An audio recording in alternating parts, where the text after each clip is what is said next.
Check it out, they go slop.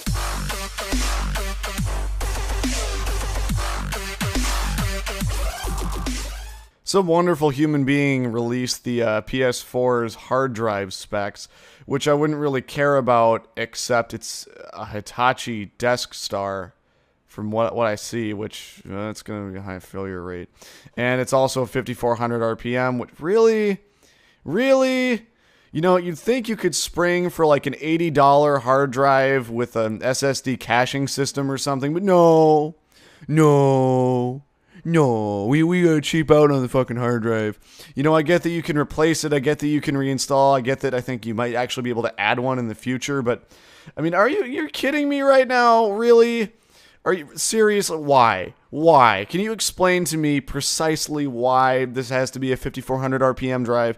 I mean, you've got this great GPU, you've got all this VRAM, you've got an architecture that's like 2 or 3 years ahead of its time. Maybe not as powerful as it could be 2 or 3 years from now, but definitely it's ahead of its time, use of technology-wise.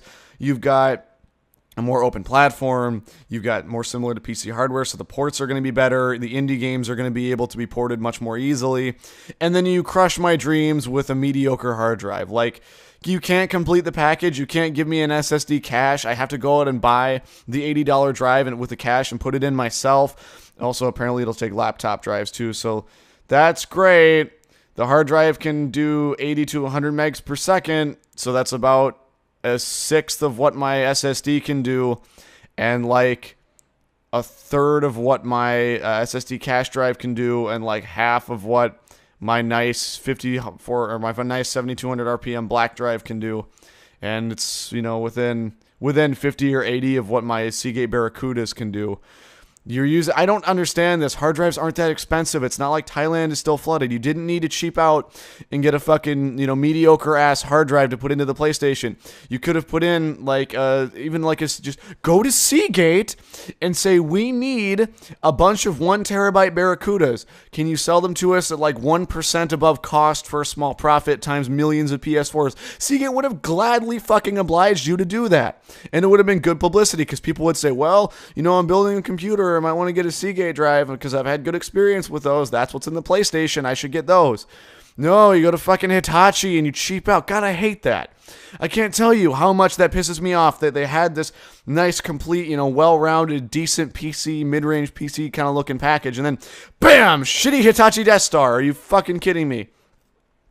That sucks that you did that. I mean, it's not that big of a difference, but really a 5,400 RPM drive with a small cache and only like 100 megabyte read? Really?